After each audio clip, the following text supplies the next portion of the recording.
Hello everyone. In the last session we have seen the structure of human heart and its different parts.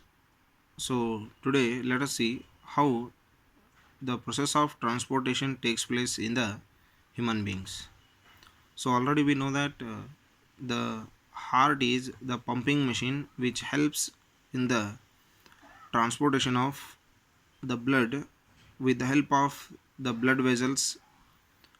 Those are arteries, veins and capillaries. So these blood vessels are connected with the heart. So this complex structure is going to provide the necessary materials to each and every single cell of the organism. So let us see the structure of human heart one more time.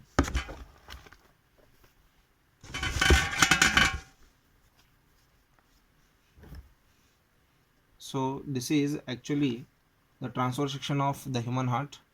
So in this one we can see four chambers are there, two auricles and two ventricles, which are connected with the blood vessels.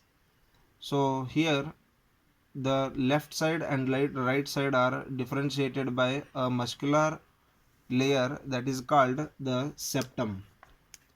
The left side and right side are differentiated by a muscular thin layer is there in between the two ventricles, so that is called the septum. So here the process of transportation is going to take place along with the help of the lungs. So here let us see how the process of transportation takes place in the human beings. So already we know that the process of respiration is takes place by the lungs. So when we respirate, when we inhale the oxygen reaches the lungs. From the lungs, the oxygen which is present in the lungs, that will be carried by the blood, so that will pass or that will move along with the pulmonary vein. So here only one time the vein is going to carry the oxygenated blood. Other than that, the veins are going to carry the deoxygenated blood throughout the body. So here only from the lungs to the heart, the oxygenated blood will be carried by the veins, that is pulmonary vein. So the pulmonary vein carries the oxygenated blood from the lungs to the left atrium. So left atrium receives the oxygenated blood. At the same time only the deoxygenated blood also received by the right atrium. So when the walls of the two atriums are going to be open, that time the right atrium and left atrium at the same time they are going to receive the oxygenated blood and the deoxygenated blood. So when the walls are going to open, that time the left atrium send the oxygenated blood to the left ventricle and the deoxygenated blood will be sent to the right ventricle. So here when the oxygenated blood moves to the left ventricle, from there to the different parts of the body, from left ventricle to body parts will receive the oxygenated blood with the help of the main arteries.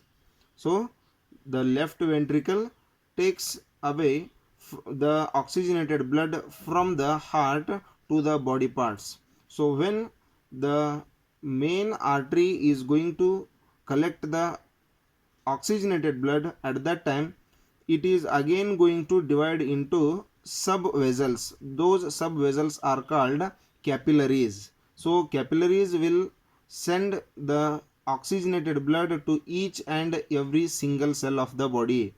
At that same time when it gives the oxygenated blood to the cell, that time it will receive the deoxygenated blood from that same cell and it will move by the main vein. That deoxygenated blood will be moved to the heart by the main vein. So by the main vein it will move or it will reach the heart again. So that right atrium will receive the deoxygenated blood. From the from the right ventricle, the deoxygenated blood move to the right ventricles. From the right ventricles, again that deoxygenated blood move into the lungs by the pulmonary artery. So here only from the heart to the lungs, only one time the artery is going to take the deoxygenated blood.